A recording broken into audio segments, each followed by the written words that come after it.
Sunday special பார்த்தலாமா? அதுக்கு மட்டும் எல்லாத்துக்கும் ஹாய் காய்ஸ், நான் உங்களை லட்சு. எங்கள் வீட்டில் இன்றைக்கி மீன் குழம்பு தான் ஸ்பெஷல். அண்ட் எங்கள் அம்மா கிச்சனில் பண்ணுற அட்ராசிட்டிஸ்லாம் நான் ஷூட் பண்ணியிருக்கேன், ஒன்று ஒன்றா காட்டுறேன். எங்கள் வீட்டில் இன்றைக்கி வந்து சீலா மீன் குழம்பு தான் அம்மா பண்ணியிருந்தாங்க. எவ்வளோ சூப்பராக கட் பண்ணி வச்சுட்டாங்க பார்த்தீங்களா?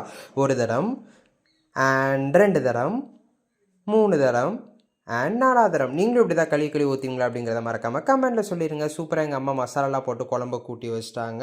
அண்ட் இந்த தைரியம் தான் எனக்கு வரவே வராது. எங்கள் அம்மா அப்படி சாப்பிட்டு அப்படியே கட் பண்ணி போட்டுருவாங்க. நானாக இருந்தால் ஒரு இடத்துல உட்காந்து கட்டிங் பேட்டை எடுத்து நிதானமாக அரை மணி நேரம் கட் பண்ணுவேன். எங்கள் அம்மா அப்படியே கையிலே சாப்பிட்டு கட் பண்ணிடுவாங்க. நீங்களும் அப்படி தானே அப்படிங்கிறதையும் மறக்காமல் கமெண்ட்டில் சொல்லிடுங்க. அண்ட் சைடில் அப்படியே அரிசி வந்துட்டான்னு பார்த்துட்டு அப்படியே எங்கள் அம்மா இந்த மசாலாலாம் தடவி இந்த மீனை ஃப்ரிட்ஜில் வச்சுருந்தாங்க. அதையும் பொறிக்க ஆரம்பிச்சிட்டாங்க. ஒன்று ஒன்றா லேண்ட் பண்ணி நிதானமாக அப்படி கத்தியை வச்சு அப்படி ஒரு திருப்பு இப்படி ஒரு திருப்பு நிதானமாக பொறிச்சிட்டு இருந்தாங்க. அண்ட் அந்த மீனையும் பார்த்தீங்க அப்படின்னா குழம்பு கொதிச்சிச்சுன்னு உள்ளே லேண்ட் பண்ணிட்டாங்க.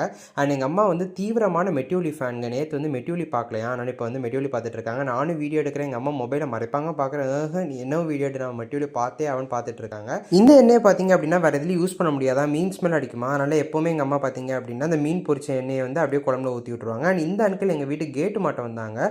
பக்கத்தில் நிற்க கூட முடியலங்க, அவ்வளோ சவுண்டு, அவ்வளோ ஸ்பார்க்கிள்ஸ் வந்துச்சு. ஆனால் அந்த கஷ்டத்தை கூட பார்க்காம அந்த அன்கிள் வந்து ரொம்ப கஷ்டப்பட்டு வேலை பார்த்துட்டு இருந்தார். அந்த அன்கிள் கிரேட்டில் அப்படியே அந்த வீடியோ எடுத்து நானும் சாப்பிட வந்துட்டேன். எங்கள் அம்மா சாப்பிட்டு தூங்கவே போயிட்டாங்க. நிதானமாக அந்த 2 மீனை அப்படியே உடையாமல் பிளேட்டில் லேண்ட் பண்ணிவிட்டு 2 பொரிச்ச மீனை எடுத்து வச்சுட்டு நான் சாப்பிட ஆரம்பிச்சிட்டேன். இப்போ நான் என்ன சொல்கிறேன்னு நீங்கள் நினைப்பீங்க, நல்லா இருக்குன்னு சொல்லுவேன்னா நல்லா இல்லைன்னு சொல்லுவேன்னா?